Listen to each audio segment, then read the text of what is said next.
else here.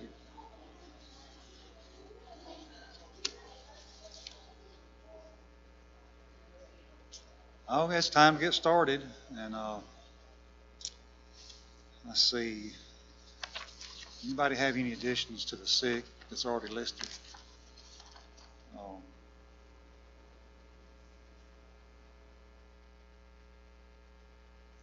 let's see.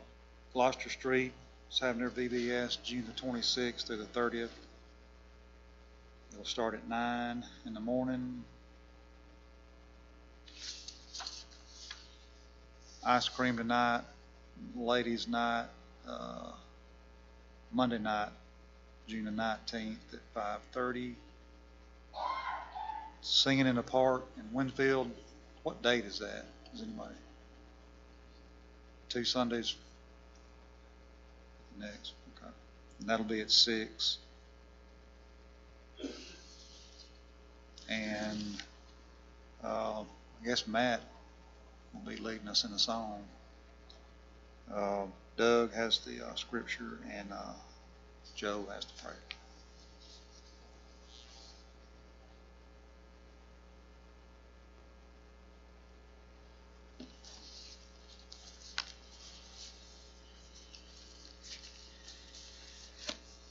Be reading from Numbers 26, the first 4 verses. And it came to pass after the plague that the Lord spoke to Moses and Eleazar, the son of Aaron, the priest, saying, Take a census of all the congregations of the children of Israel, from 20 years old and above, by their fathers' houses, all who are able to go to war in Israel.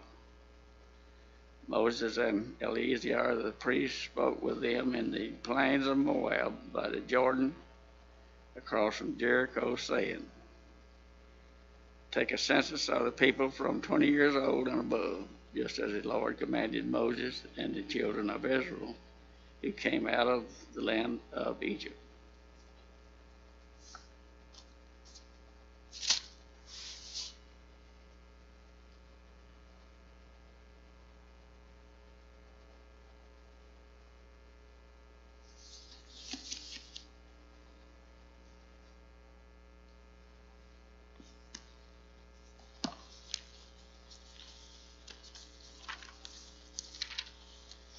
If you would get a song book, Mark 7:14, 7:1-4.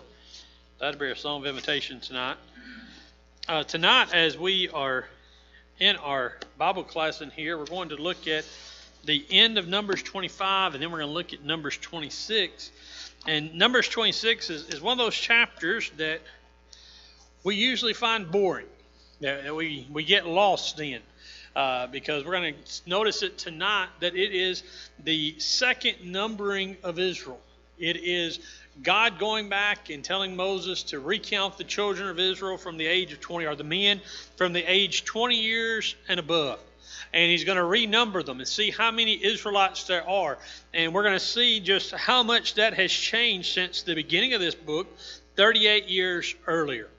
What's interesting about that we're going to talk about and focus about for devotional, for what Doug read for us, is the idea that God is showing Israel the blessing he's given them. He's showing Israel how he has taken care of them for the 40 years of wandering. Although they've been unfaithful, we're going to see that Israel has prospered. Israel has not lost. They've not really gained a whole lot, but they haven't lost a lot either. For 40 years of wandering, they've not lost much population. They've, matter of fact, gotten stronger and are ready to take the land. And we're going to see that they're ready because they have changed, because the old generation has died and the new generation has taken their place. That's sort of the idea we're going to see here in chapter 25, is that all those who are alive for the first counting, who are 20 years and above, all of those have died, save for 3 men. And that is Caleb, Joshua, and Moses. This is the new generation that's about to take the promised land from God. And they're going to take this land because they are trusting in God. We're going to see them go into Canaan. They're going to trust God. They're going to follow God. They're going to go through a battle strategy that doesn't make military sense, but is effective because they listen to God. Tonight, our lesson from these people is the idea that we are called to do just as they did. We are called to trust God, to believe God, to obey God, no matter what. When it doesn't make sense to us, when it doesn't sound like what we would want to do, when it doesn't fit with our plan, we have to trust God and obey God. Tonight, I want to ask you, in your life, are you doing those two simple things? Those two simple ideas of trusting and obeying God. If you're not, we encourage you to change your life so that you are. If you're not, we encourage you to become that child of God that you ought to be by believing Him, obeying Him, submitting to Him through the act of baptism. Or if you're a Christian who at one time trusted and obeyed God, but now you've fallen away, you've forgotten about that, you've quit trusting, you've quit obeying, come back to Him, make your life right before it's too late. Tonight, if you're not living a life where you are trusting and obeying God, where you can trust in His home of heaven, the hope of a future in Him, we encourage you to change your life so that you are. And we ask if you need anything, you'll come as together we stand and as we sing. When we walk with the Lord in the light of His word, what a glory He sheds on our way.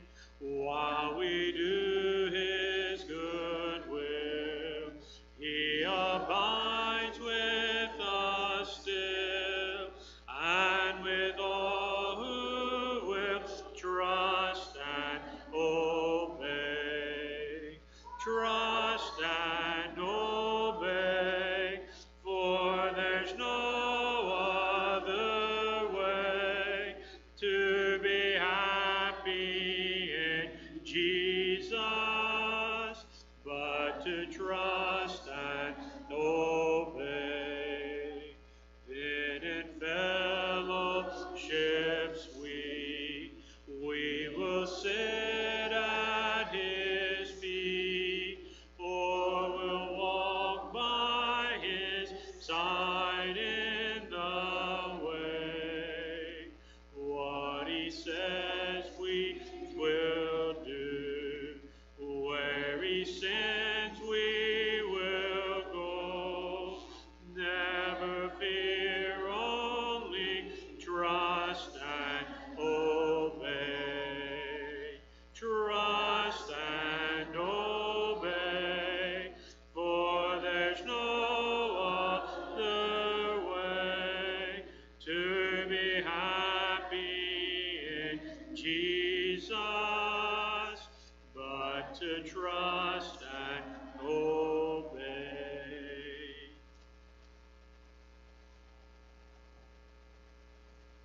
Let's pray.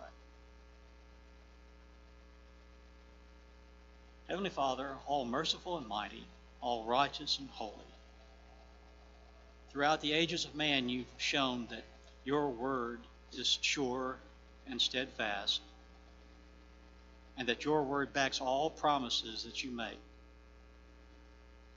We ask that we might continue to put our trust and faith in the promises that you make through us through Christ's gospel, that we might continue to trust in the great hope that Christ provides for us through His shedding of His blood, the giving of His life, that He presently intercedes for us and provides us with the care and understanding that He, as our high priest, knows that we need. We ask that you forgive us our sins whereby we've fallen short, and that we might always endeavor to put our complete trust and hope and faith in you, and submit ourselves unto the direction of your word, that your word might be the lamp unto our feet and the light unto our path. For we ask these things in Christ's name. Amen.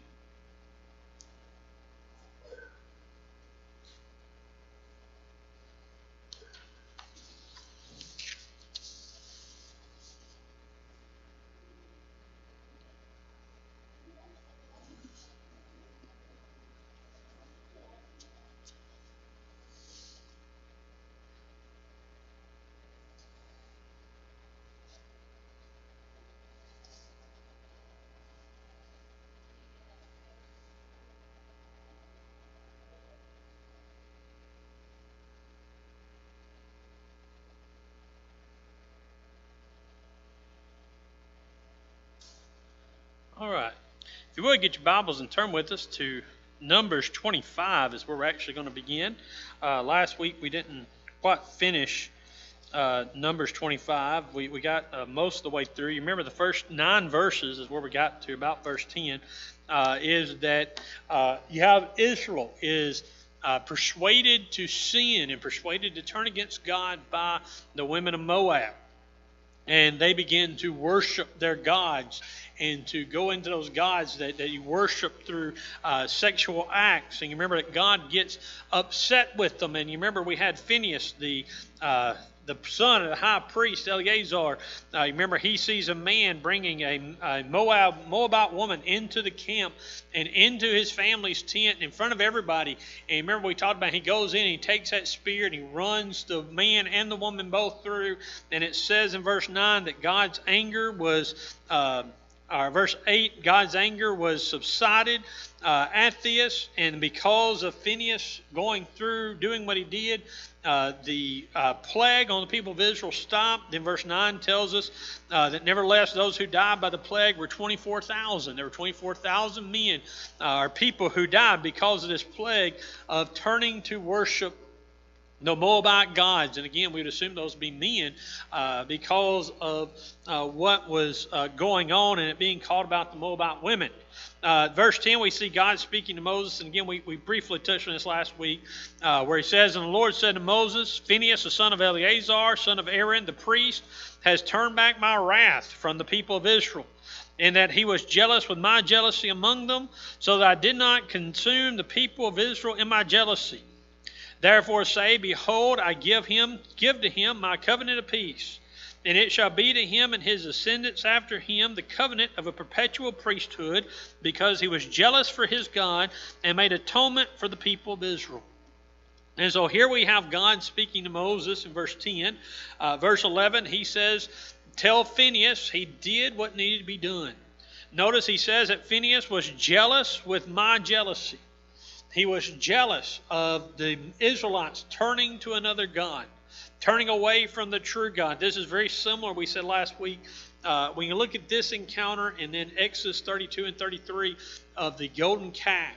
They're very similar in what happens to them, in that you have these priests that step up at the end and take in or take up the call of God. In the golden calf incident, you have the Levites taking up the call and going after those Israelites who have turned to worship the false gods. Here you have Phinehas turning up and going after the one man who has committed this sin with this woman. And so because of that, in the golden calf incident, the Levites become the priestly tribe. In this incident, the Israelites, or the Levites, Eleazar becomes the one through which the Most High priest will come through the rest of the time. And this is what's interesting. We talk about where he says, I give him my covenant of peace, is that in the rest of the Old Testament, the line of high priest flows through the family of Phinehas here. And save for just a few here and there, the high priests typically come from this family. And this was God's blessing to him of what he was going to do. And then you notice that he says, verse 13, because Phinehas did this, he gets the perpetual priesthood, but also he has made atonement for the people of Israel. And then we get to verse 14 and 15, or 14th and end of the chapter. What is, for an interesting thought, is that we're told about the man and the woman. You'll notice the name of the slain man of Israel who was killed with the Midianite woman was Zimri, son of Salu, chief of a father's house belonging to the Simeonites. And the name of the Midianite woman who was killed was Cosbi, the daughter of Zur, who was the tribal head of a father's house in Midian.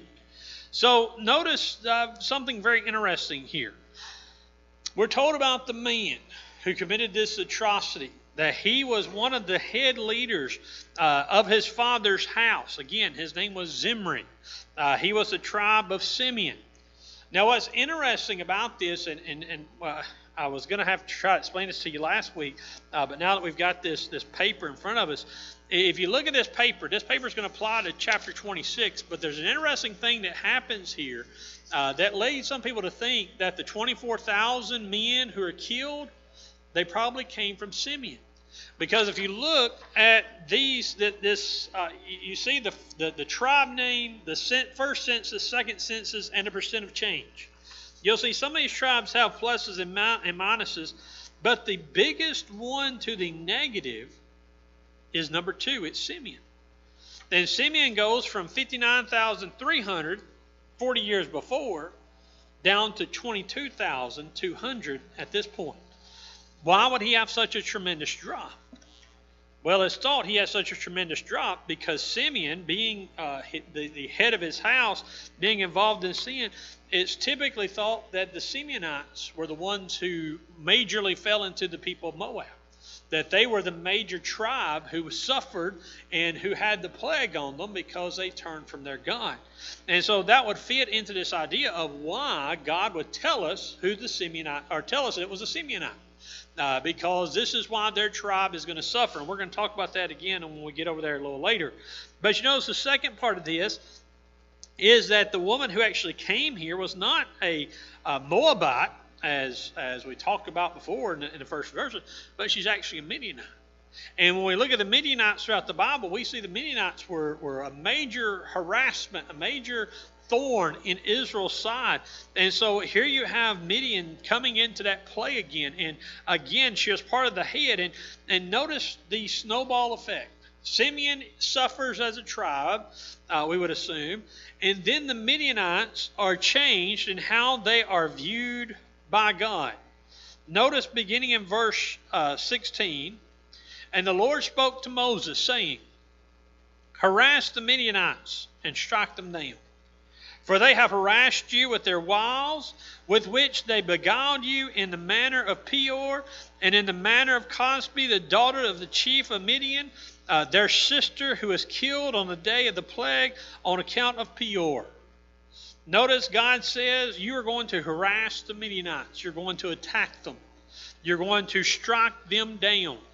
Now remember, up till this time, the Midianites were not one of the ones he had taught. He told them to attack. He's not said don't attack them, but he has never told them to attack Midian, because Midian is on the other side of the Jordan. You remember, the eastern side of the Jordan was not part of the promised land. The western side was.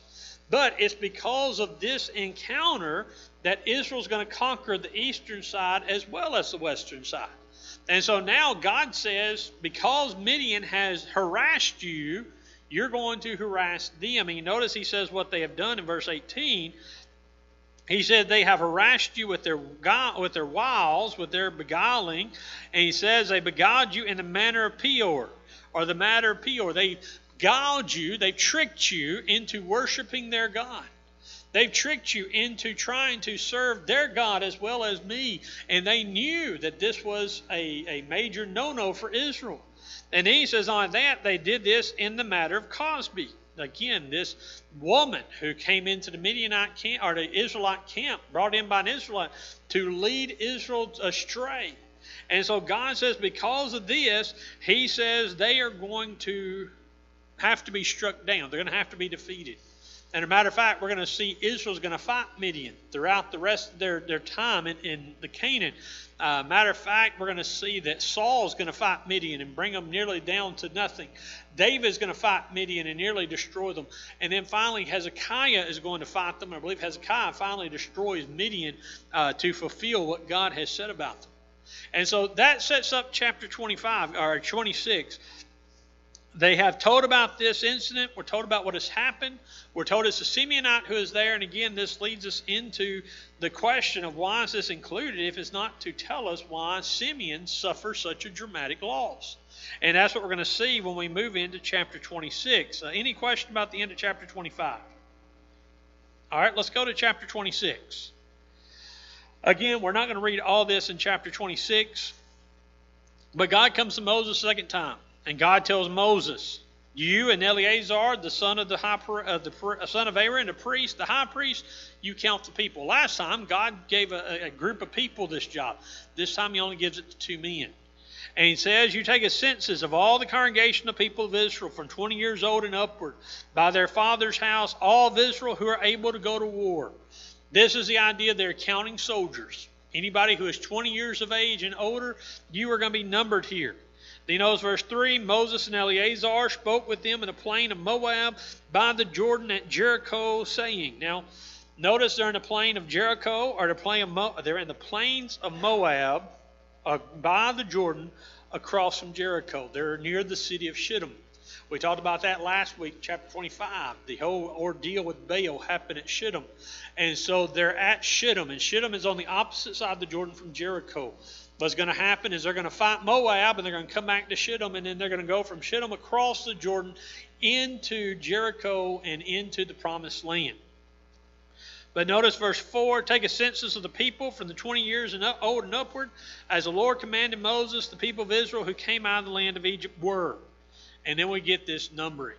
Notice verse 5, Reuben, the firstborn of Israel, the sons of Reuben, of Hanok, the clan of Hananites, and Palu, from the clan of Paluites. Again, for sake of time, we're not going to read all these names.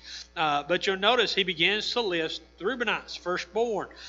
This is the same idea. And again, you can look at this piece of paper that I got for you. You can see, we're going to see the first number, the second number, and how they changed. You'll notice that the Reubenites lost.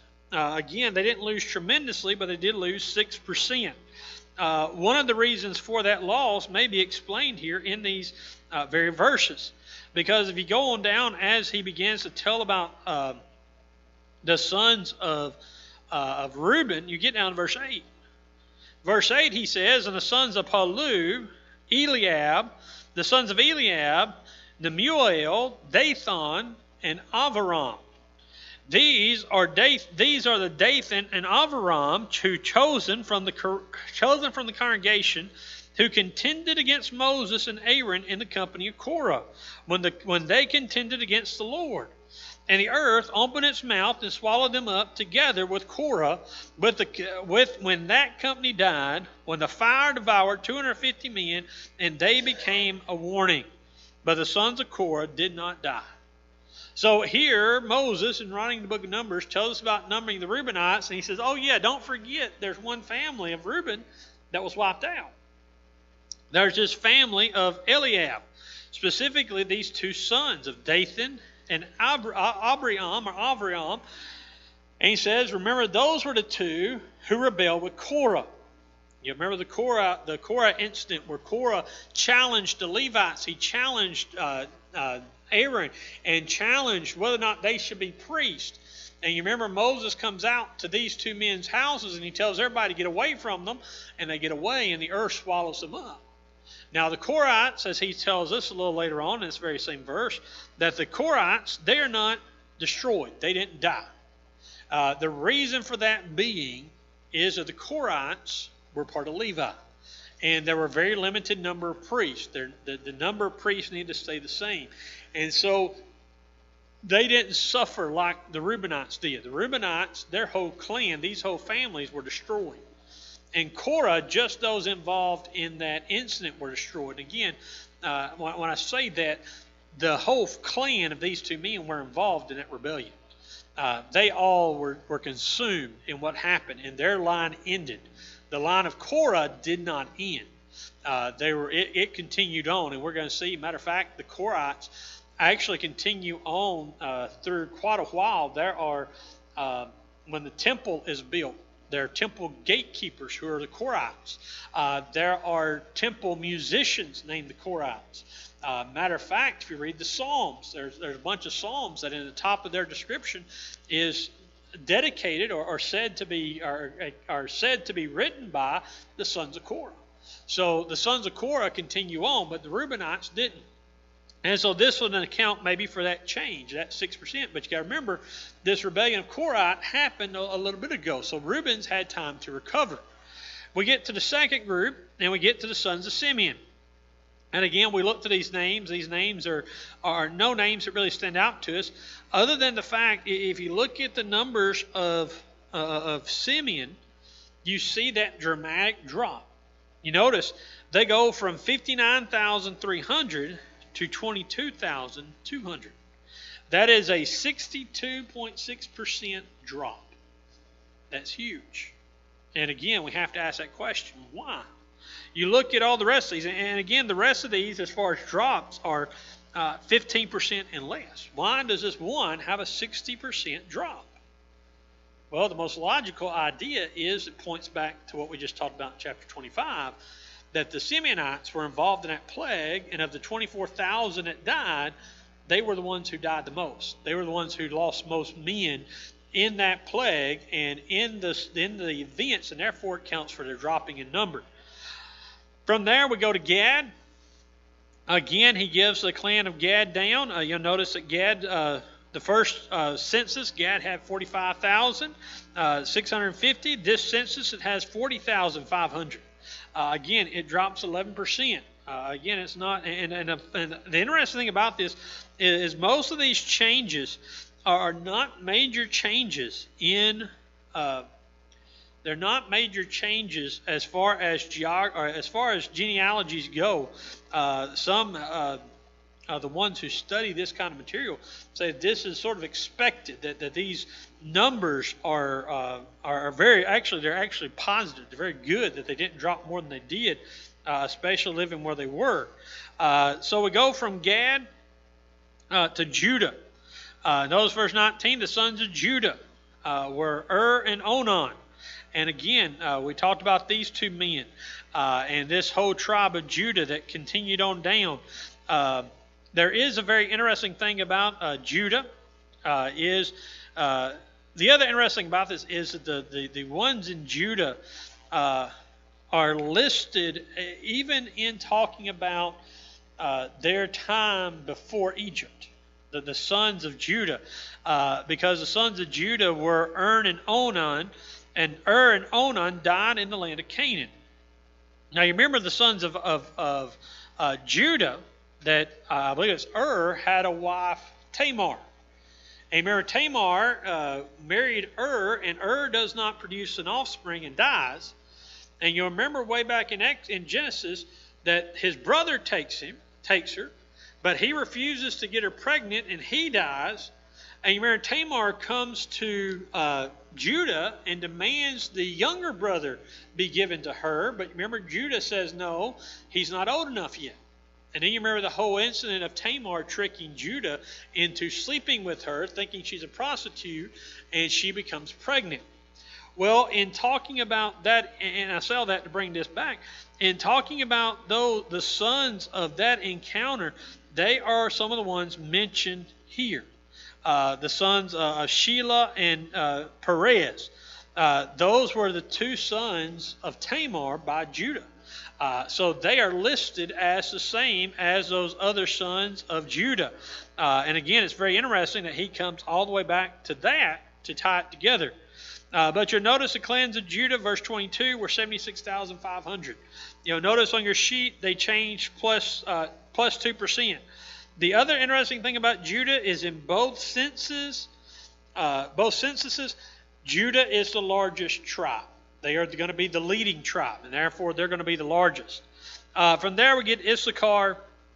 There's really nothing of note in Issachar. You notice Issachar went from 54,000 to 64,000. It jumped up 18%. From there we get to Zebulun. Zebulun goes from 57,000 to 60,000. They go up 5%. You'll notice Ephraim is next. According to the sons of Joseph, according to Manasseh and Ephraim. Remember, these are the sons of Joseph. And we see these two tribes that are blessed.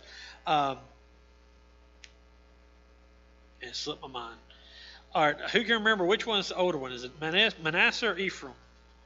I'm trying to look it up in Genesis because I can't remember.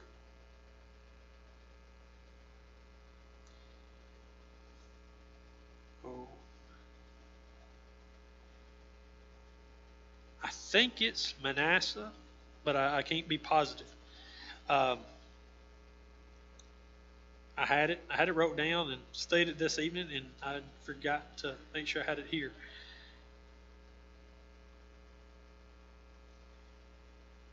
Oh, let's see if I can find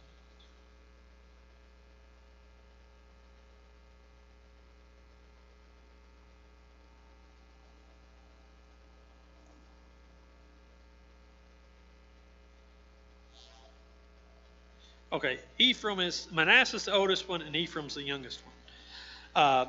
And you'll notice what I bring it up because it's what happens here is that in the first census, you'll notice the list over here on the side goes by the list in the first census. In the first census, Ephraim is first, and then Manasseh. In the second census, they're flopped.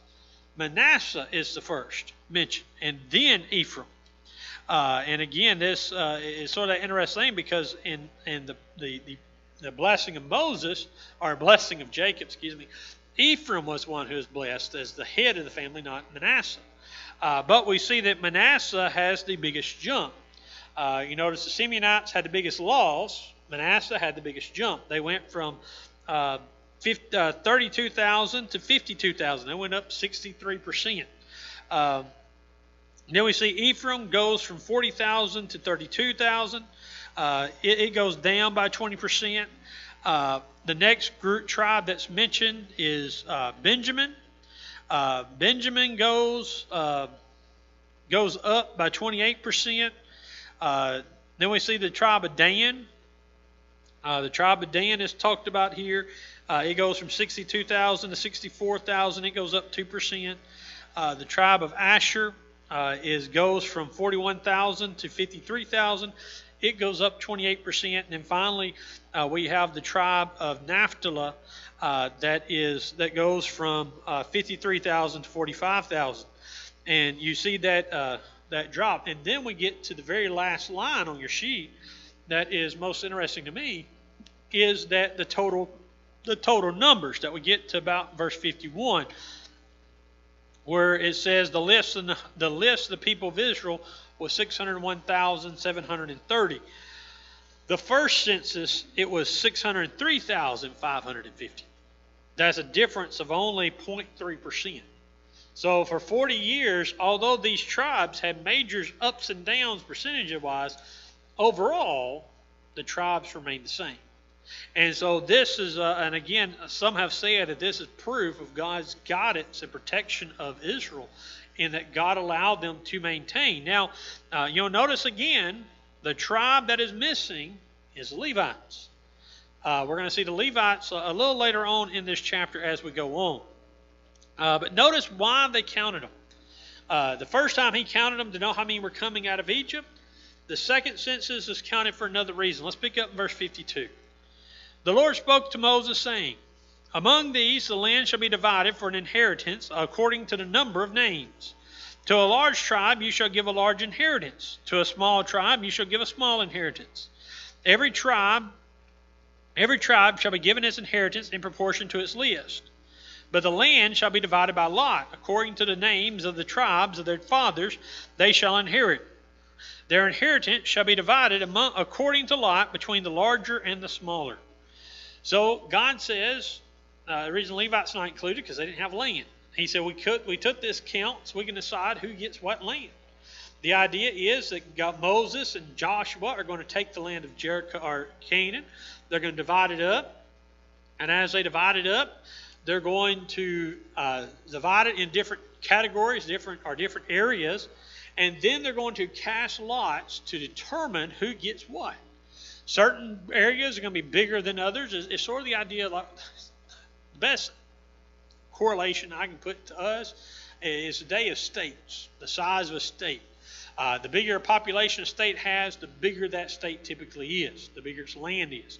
And this is what God says at the time. He says they're going to have a bigger land. And he says, we're going to do this, they're going to determine it by casting lots. The idea of casting lots has been greatly debated about exactly what it is. What we do know it is for sure, some have said it's literally casting lots. Some have said it may be more similar to what we call drawing straws. No matter what they did, it was some kind of chance choosing that Israel put their faith in God, that the results of that game of chance was not chance. It was God's providence. The idea is they cast lots so they could determine, okay, who gets this land? Because God has already chosen this. God has already decided who's going to get this. God, you revealed to us by casting lots. And that's sort of the idea we see through the rest of the Bible. When God's people cast lots for something, they're trying to discern what God's will is, what God would have them to be. All right. Any question about that? All right, let's go to the Levites. Notice verse 57. This is the list of the Levites according to their clans: of Gershom, the clan of the Gershonites; of Kohath, the clans of Kohath, and of Merari, the clans of the Merarites. These are the clans of Levi. The clan of the Libanites, Hebronites, and again, we can keep going through this.